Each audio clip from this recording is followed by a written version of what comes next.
এই 12-14 বছরের যুদ্ধ বিগ্রহে যা হয়েছে সিরিয়ার অবস্থা, ওইটাকে খেলার মাঠ পেয়েছে পশ্চিমারা। এই মাঠের মধ্যে তুরস্কও ঢুকে গিয়েছিল, এটাও একটা শাস্তি হতে পারে। ন্যাটোর সাথে ঢুকে সেও এখানে হামলা চালিয়েছে, এটাও হতে পারে, আল্লাহ ভালো জানেন। সিরিয়ার মাজলুম শিশুদেরকে আকাশের নিচে রাত কাটাতে হয়, 3 দিনে একবার খাবার পায় তারা। একই অবস্থা ইয়েমেনেও আছে। ইয়েমেনে যে বলা হয় যে 5 থেকে 6 লক্ষ মানুষ মারা গেছে বিগত গৃহযুদ্ধে 2010 সাল থেকে, আর সেখানে যতজন মানুষ মারা গেছে তার মধ্যে 60% হচ্ছে বাচ্চা। তো এই বাচ্চাদের কি দোষ ছিল? তারা কি জানতো শিয়া কাকে বলে, সুন্নি কাকে বলে? তারা কি জানে দুনিয়া কি, আখেরাত কি? তারা কি জানে কোনটা হক কোনটা বাতিল? তারা তো জানে যে মায়ের বুকের দুধ খেতে হয়, দুধের বাচ্চাগুলো দুধ পায় না, মায়েরা দুধ দিতে পারে না, খাবার নাই, দুর্ভিক্ষ। এই সংকটের জন্য কে দায়ী? আল্লাহ না মানুষ? কে দায়ী? যাহারাল ফাসাদু ফিল বাররি ওয়াল বাহরি বিমা কাসাবাত আইদিন নাস। আল্লাহ পাক বলছেন জলে স্থলে যে বিপর্যয়গুলো ছড়িয়ে পড়েছে এগুলো মানুষের হাতের কামাই। কার হাতের কামাই? মানুষের হাতের কামাই। একই অবস্থা ইরাকেও ছিল, মনে আছে? সাদ্দাম হোসেনের কাছে পারমাণবিক অস্ত্র আছে বলে কত নাকি করা হলো, করে লক্ষ লক্ষ মানুষকে মেরে ফেলা হলো। পরে বলল আমরা সরি, আসলে সেখানে কোনো অস্ত্র ছিল না, we are sorry for that. তারা বলে দিল আমরা এর জন্য সরি, ব্যাস লক্ষ লক্ষ মানুষের রক্তের ঋণ শোধ হয়ে গেল। আবু গারিব নামে একটা কারাগার ছিল, এখনো আছে। ওই কারাগারের মধ্যে মুসলিমদেরকে ঢুকিয়ে যে নির্মম নির্যাতন করা হতো আপনারা জানেন না। পাকিস্তানের একজন ডক্টর মহিলা, ওই যে উনি নিউরো মেডিসিন ডক্টর আফিয়া, উনাকে মনে হয় 10 থেকে 12 বছর ধরে ওখানে নির্যাতন করা হয়েছে। আপনার বোনকে যদি একবার কেউ খারাপ নজরে তাকায় আপনার কেমন মনে হয়? আপনার মায়ের দিকে যদি কেউ একবার খারাপ নজরে তাকায়, একটা খারাপ মন্তব্য করে, আপনার কি মনে হয়? আপনার স্ত্রীকে যদি কেউ একটু গায়ে টাচ করে চলে যায়, শ্লীলতাহানি করে, টিস করে, আপনার কি মনে হবে? এরকম লক্ষ লক্ষ বোনদেরকে আমাদেরকে এরকম ধর্ষণ করা হয়েছে দিনের পর দিন। গ্যাং রেপ বলে, গ্যাং রেপ মানে একসাথে 10 জন 12 জন মিলে আমাদের বোনদেরকে ধর্ষণ করেছে। মুসলিমরা তো বললাম না, মুসলিমরা পড়ে আছে ওঠেন বসেন নিয়ে, মজা ট্রল এগুলো নিয়ে। সারা বিশ্বে যা হচ্ছে মুসলিমদের সাথে, যদি আমরা সত্যি জানতাম শান্তিতে ঘুমাতেই পারতাম না, আমাদের ঘুম উড়ে যেত চোখ থেকে। বেশি বললেও সমস্যা, বেশি করলেও সমস্যা, কাকেই বলবো, কে বা বুঝবে? দেখা যায় এমন অনেক সময় হয়েছে, অনেক ভালো ভালো নেতা সমাজে এসেছে, আসার পরে জনগণকে বুঝিয়েছে, জনগণ বলেছে ঠিক আমরা তোমার সাথে আছে। যেই সেই নেতার উপর কোনো বিপদ এসেছে জনগণ নাই, কাকে নিয়ে কি করবেন আপনি? আর কার সামনেই বা কি বলবো?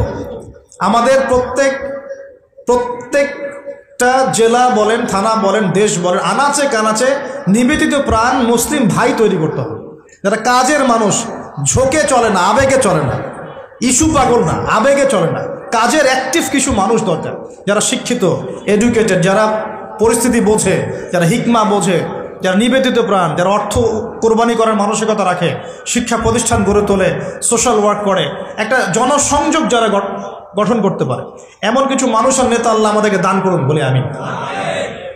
এইভাবে একদিনের মাহফিল বলেন আর ওই ইস্যু পাগল কোন ইস্যু নিয়ে লাফালাফি করে উম্মার বিজয় হবে না। আমাদের সবাইকে যার যার জায়গা থেকে কনস্ট্রাকটিভ কাজ করতে হবে, সবাইকে এফোর্ট দিতে হবে। শুধু একজন দায়ীর দায়িত্ব না, একজন আলেমের দায়িত্ব না, আপনারও দায়িত্ব আছে। তো আপনার দায়িত্বটা আপনি ঠিক মতো পালন করেন না কেন? নামাজ আপনার দায়িত্ব, কোরআন তেলাওয়াত করা শেখা আপনার দায়িত্ব, দিনের জ্ঞান শেখা আপনার দায়িত্ব, জ্ঞান প্রচার করা আপনার দায়িত্ব, আদর্শ পরিবারটা গড়া আপনার দায়িত্ব, হালাল খাওয়া আপনার দায়িত্ব, উম্মাকে নিয়ে ফিকির করা তো আপনারও দায়িত্ব। উম্মা কি শুধু আমার, আপনার নয়? উম্মা কি শুধু আলেমদের, আপনাদের নয়? তাহলে আমরা কি সবাই শুধু কয়েকজন মানুষের ঘাড়ে দায়িত্ব চাপিয়ে দিয়ে চলে যাব? এই সমস্যা হচ্ছে আমাদের সমাজে। বিশ্বাস করেন, যদি সবাই একসাথে ঐক্যবদ্ধভাবে ঈমান ধরে রাখতে পারতাম, কোনোদিনও কোনো জালেমের সামনে আমাদেরকে মাথা নত করতে হতো। আমাদের মধ্যে ঐক্য নাই, তো বাস্তবতা হচ্ছে এটা, আমাদের মধ্যে কোনো ঐক্য নাই। যেটা আছে সেটা প্রয়োজনের তুলনায় নিতান্তই অল্প। এক ভাইকে মারলে আরেক ভাই মিষ্টি বিতরণ করে, একজনের উপর জুলুম আসলে আরেকজন খুশি হয়, মিলাদ দেয়। একজনকে সামান্য একটা ইস্যু থাকার না থাক, ইস্যু থাকলে তো কথাই নাই, আর না থাকলেও জোর করে টেনে বের করবে, করার পরে সারা দেশে একদম মান সম্মান হানি না করলে ঘুম হয় না। এই হলো অবস্থা আমাদের। তো এরা কি মনে করছে যে বিপদ আপদ শুধু এক শ্রেণীর মানুষের উপরেই আসবে? জি না। যখন আল্লাহ পাকের আযাব আসে, দেখলেন না, আল্লাহর যখন আযাব আসে তখন ভালো খারাপ কারো উপর কাউকে আল্লাহ পাক ছাড়বেন না, সবগুলোকে ধ্বংস করবেন ইনশাআল্লাহ। আল্লাহ পাক সূরা কোরআনেও বলেছেন, ওয়াত্তাকু ফিতনাতান লা তুসিবান্নাল্লাযীনা যালামু মিনকুম খাসসা, তোমরা সেই ফিতনাকে ভয় করো, আল্লাহর সেই পরীক্ষাকে ভয় করো যা শুধু জালেমদের উপর খাস করে আসবে না, সবার উপরে আসবে। যদি আসমানি গজব, জমিনের বালা আসে, শুধুমাত্র খারাপ ব্যক্তিদেরকে দেখে আসবে না, বরং সবার উপরেই চলে আসবে। আল্লাহ পাক আমাদেরকে বোঝার তৌফিক দান করুন। নবী সাল্লাল্লাহু আলাইহি ওয়াসাল্লাম একদিন ঘুম থেকে উঠে বলছেন, লা ইলাহা ইল্লাল্লাহ, লা ইলাহা ইল্লাল্লাহ, ওয়াইলুল লিল আরাব মিন শাররি ক্বাদ ইখতারাব। তখন যায়েনাব বিনতে জাহাশ রাদিয়াল্লাহু আনহা বলছেন, ইয়া রাসূলুল্লাহ, আনুহলিকু ওয়া ফিনা সালিহুন, আমাদের মধ্যে সৎ মানুষ থাকা সত্ত্বেও কি আমরা ধ্বংস হয়ে যাব? তখন নবীজি বলছেন, নাম, অবশ্যই ধ্বংস হবে। ইযা কাসরাতিল খাবাস, যখন অশ্লীলতা ছড়িয়ে পড়বে তখন আলেম জালেম সব ধ্বংস হয়ে যাবে। আল্লাহ পাক আমাদের সবাইকে হেফাজত করুন বলি আমিন। সামাজিক প্রতিরোধ গড়ে তোলেন, অন্যায়ের বিরুদ্ধে প্রতিবাদ করা শিখেন, সৎ কাজে আদেশ করেন, অন্যায় কাজে নিষেধ করেন, নিজের ব্যক্তিত্ব বজায় রাখেন, ইসলামকে হাসি ঠাট্টার পাত্র বানাবেন না, যার যার দায়িত্ব তার তার জায়গা থেকে পালন করেন। আপোষের মধ্যে অনেক রকম মতভেদ থাকতে পারে, সমস্ত মতভেদ ভুলেও আমরা এক জাতি ইনশাআল্লাহ। সমস্ত মতভেদ ভুলে আমরা এক জাতি ইনশাআল্লাহ।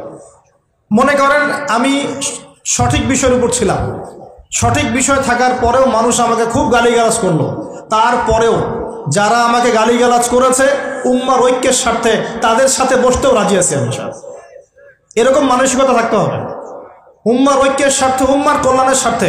যে আপনাকে থাপ্পড় দিয়েছে ওর সাথেও চলতে হবে আপনাকে, কারণ উম্মা সবচেয়ে বড় বিষয়, আমার ব্যক্তির স্বার্থ বড় বিষয় না। কখনো কখনো বৃহত্তর স্বার্থে ক্ষুদ্রতর স্বার্থ বিসর্জন দিতে হয়। প্রিয় ভাইরা, এটা দাজ্জালীয় একটা সভ্যতার যুগ চলছে এখন, এই ফিতনাগুলো সব ঘরে ঘরে। এখন এখান থেকে যুবক ভাইদেরকে একটু বোঝাই, প্লিজ আমার দিকে দেখেন। দাজ্জাল খুব ভালো করেই জানে যে তার এই বিশ্ব শাসনের পথে বাধা হচ্ছে মুসলিমরা, কারা? আর সে খুব ভালো করেই জানে মুসলিমদের মধ্যে সবচেয়ে বেশি বাধা হচ্ছে যুব সমাজ। যদি যুব সমাজ আল্লাহর ঈমান এবং রাসূল সাল্লাল্লাহু আলাইহি ওয়াসাল্লামের আমল এই দুটোকে নিয়ে যদি তারা পথ চলতে পারে, তাহলে তাদেরকে প্রতিহত করা এত সহজ নয়। এটা কিন্তু দাজ্জাল খুব ভালো করে জানে, ঠিক এই, এবং তার অনুসারীরাও খুব ভালো করে জানে। এই কারণেই যুবকদেরকে আল্লাহর রাস্তা থেকে সরিয়ে ফেলার জন্যে দাজ্জাল এবং তার অনুসারীরা কিছু ফাঁদ দিয়েছে আপনাকে, ট্র্যাপ। যুবক ভাই একটু ভালো করে শোনেন। প্রথম ট্র্যাপটা আপনাকে দিয়েছে, আপনাকে দুনিয়াতে আসার যে জীবনের লক্ষ্য উদ্দেশ্য, আল্লাহর ইবাদত করা, আল্লাহর দ্বীন প্রতিষ্ঠা করা, জান্নাতে যাওয়া, এখান থেকে সরিয়ে দিয়ে দুনিয়ার প্রতি মহব্বত দিয়ে দিয়েছে আপনার ভিতর, দুনিয়া আসক্তি আপনার মধ্যে দিয়ে দিয়েছে। সারাদিন চিন্তা, একটা চাকরি, একটা ব্যবসা, একটা বাড়ি, একটা গাড়ি, একটা স্ট্যাটাস, অলওয়েজ এই ফিকিরটা, এটাকে আমরা ইংরেজিতে বলি ম্যাটেরিয়ালিজম বা বস্তুবাদিতা। এই বস্তুবাদিতা আপনার মধ্যে ঢুকিয়ে দেওয়া হয়েছে। খুব সতর্ক থাকবেন, 1 নাম্বার। 2, আপনার সামনে নারীকে সহজলভ্য করে দেওয়া হয়েছে। মেয়ে নারী, এই নারী জাতিকে আপনার সামনে সহজলভ্য করে দেওয়া হয়েছে। অনলাইন অফলাইন যেখানেই যাবেন নগ্ন নারীকে আপনি সামনেই পাবেন। মাত্র 1000, 1500, 2000 টাকা দিয়ে মানুষ জেনা করতে পারে, এখন রাত কাটাতে পারে, কেউ বাধা দেওয়ার নাই। কিন্তু যদি হালালভাবে বিয়ে করতে চান, পদে পদে বাধা পাবেন, আপনি পাবেন না? হালালভাবে বিয়ে করতে চাইলে পদে পদে বাধা পাচ্ছেন, কিন্তু জেনা করতে গেলে আপনাকে কেউ বাধা দিচ্ছে না। একটা ছেলে চাইলেই হোটেলে রাত কাটাতে পারে এখন, আর এখন ফ্রি মিক্সিং এর যুগ, আর ছেলে মেয়ের অবাধ মেলামেশা। বিয়ের আগেই দেখা যায় ছেলেরা মেয়েদের স্বাদ ভোগ করে, মেয়েরা ছেলেদের স্বাদ ভোগ করে, এবং এই পরিসংখ্যান দিন দিন বাড়ছে বাংলার মাটিতে, বাড়ছে না? এটা আপনাকে আল্লাহর পথ থেকে সরিয়ে দেওয়ার জন্য মহিলাদেরকে অস্ত্র হিসেবে ইউজ করা হচ্ছে। খুব খেয়াল রাখবেন, আল্লাহ পাক বোঝার তৌফিক দান করুন।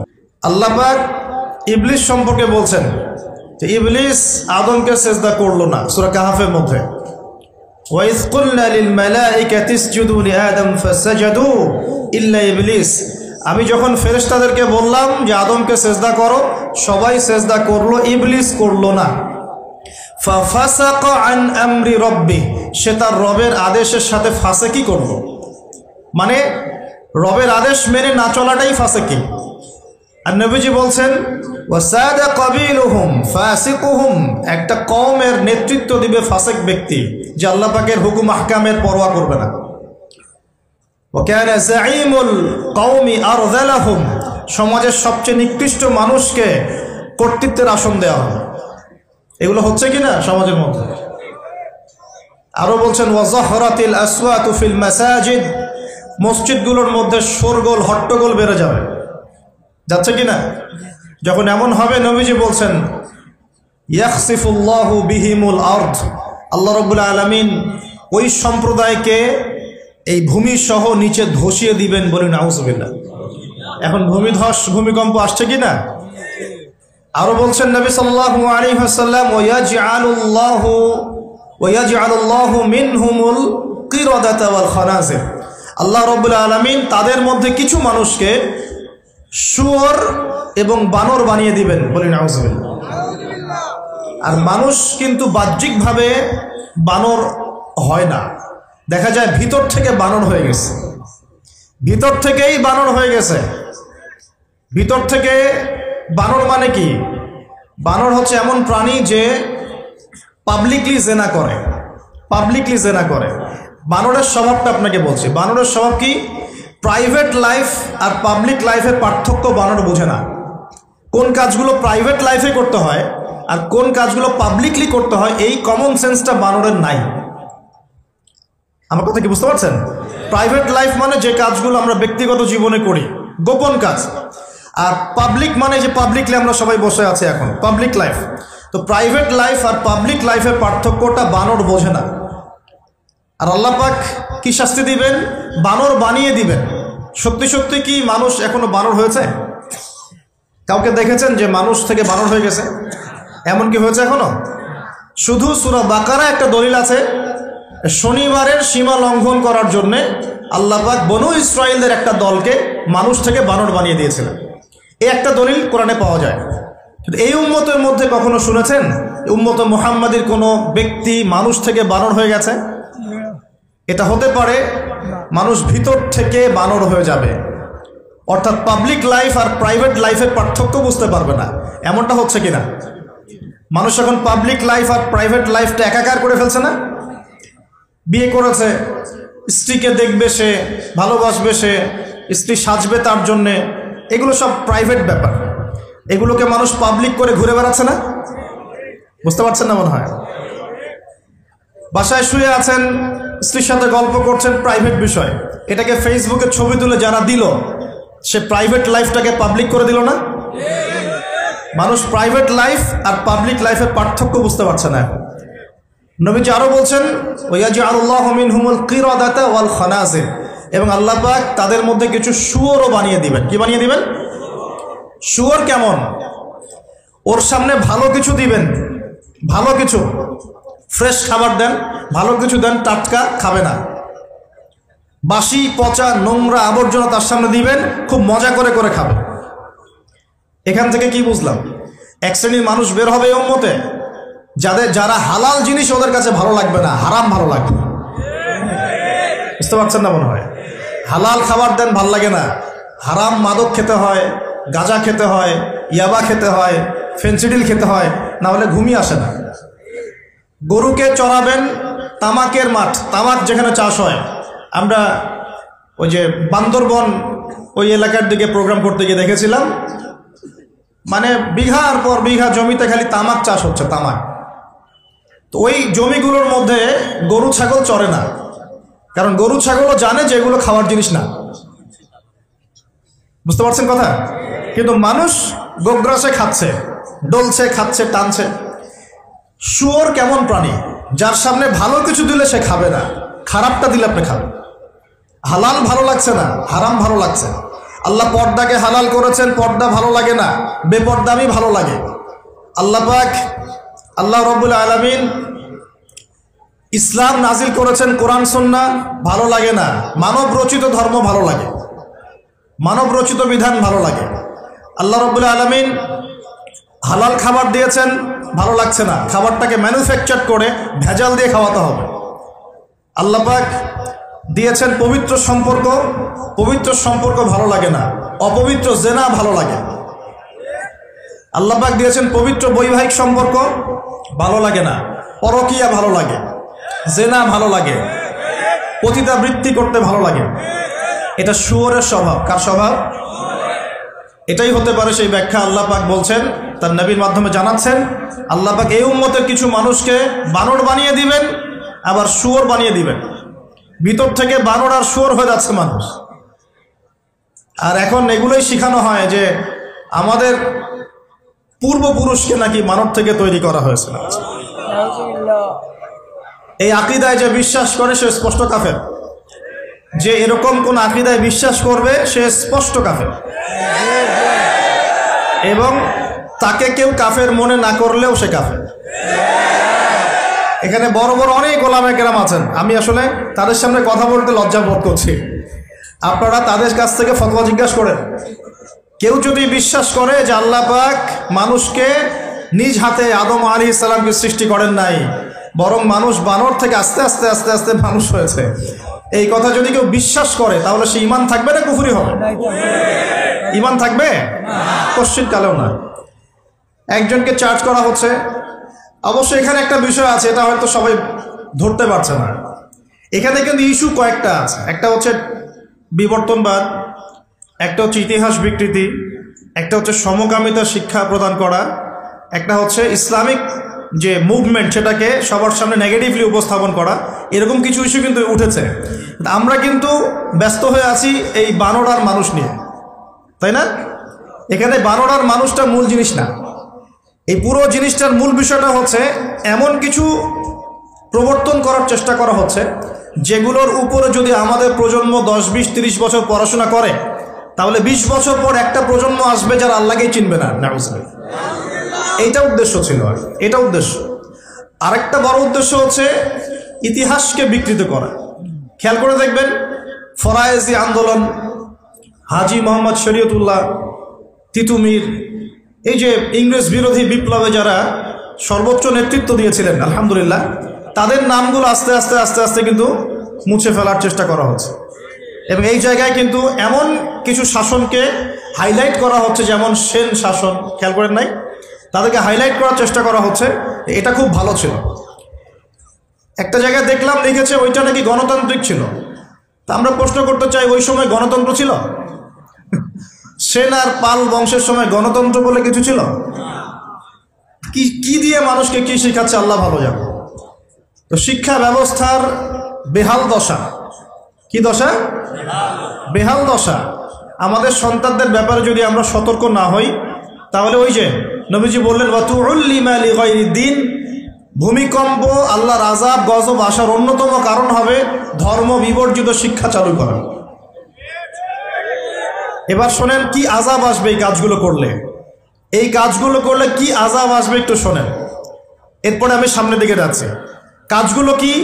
যখন আমরা আমানতের খেয়ানত করব, এক, যখন গনিমতের মাল রাষ্ট্রীয় সম্পদকে নিজের বলে চালিয়ে দিব, যখন আমরা স্ত্রীদের আনুগত্য করে মাকে কষ্ট দিব, বন্ধুদেরকে কাছে টেনে নিয়ে বাবাকে কষ্ট দিব, যখন ধর্ম বিবর্জিত শিক্ষা চালু করব, যখন আমরা গায়িকা নর্তকীদেরকে বেশি প্রমোট করব, তাদেরকে বাড়িয়ে দিব, মসজিদে হট্টগোল বেড়ে যাবে, কানের কাছে বাদ্যযন্ত্র বাজবে, জেনা বাড়বে, অশ্লীলতা বাড়বে, ফাহেসা কাজ বাড়বে, এবং কওমের নেতৃত্ব